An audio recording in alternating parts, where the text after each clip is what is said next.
et a vu que le tableau avait été modifié. Il a complètement pété les plombs. Hey, je veux savoir qui a fait ça.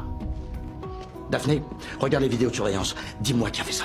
Après avoir vérifié les caméras de sécurité, ils ont découvert que c'était moi qui avais fait le coup. C'est un crime grave de compromettre le travail d'enquêteur de la police. J'ai pas entravé quoi que ce soit, j'ai vu un problème, j'ai voulu le régler. Tout ce que j'ai fait, c'est corriger votre bourde. Si vous voulez m'arrêter pour ça, très bien, faites-le. Avec plaisir. La commissaire a poussé le dossier vers moi et m'a demandé de lui pointer l'erreur. J'ai donc pris les photos de la scène et j'ai pointé le détail que tout le monde avait loupé. Les coussins du canapé étaient parfaitement alignés, avec des couleurs alternées. Chaque objet dans la pièce était rangé de manière presque maladive. Même les matériaux des décorations en métal étaient tous assortis. Ça ne voulait dire qu'une chose, la femme qui vivait dans cette maison était une maniaque de la propreté avec de graves tocs. Mais ce qui était bizarre, c'est que dans toute la pièce, une seule embrasse de rideau n'était pas attachée. C'est étrange, non? Vous allez pas me faire croire que la personne qui place méticuleusement ses coussins se fout que ses rideaux soient en vrac.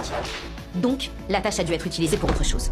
Ensuite, Et j'ai regardez pointé ça. le pied de la chaise. Quelqu'un a mis du scotch autour, Il y avait puis des là, restes on de poils voit des et trucs traces collés sur de le pied. colle. Ça prouvait que quelqu'un avait été attaché avec la corde du rideau, puis fixé à la chaise avec du scotch. Comme il n'y a pas de traces sur les poignets du mari, bah ça veut dire que c'est pas lui qui était attaché. Et donc, il y avait une troisième personne. C'est cette personne-là qu'il faut chercher. Pour l'instant, ça reste des hypothèses. On a des images de vidéosurveillance. Une femme est venue sonner chez la victime juste avant le meurtre. Votre troisième personne? Même après avoir écouté toute cette analyse, ils ne me croyaient toujours pas. Ils ont fini par m'enfermer en cellule de garde à vue. Plus tard, après avoir signé un accord de confidentialité, j'étais enfin sur le point de quitter le commissariat. C'est alors que j'ai remarqué que tout le monde était agglutiné devant un écran. Ils avaient déjà verrouillé un suspect. Mais en jetant un seul regard à l'écran, j'ai su direct que cette vidéo était truquée. La date et l'heure qui apparaissent sur la vidéo sont fausses. Ça a pas été filmé hier, ça.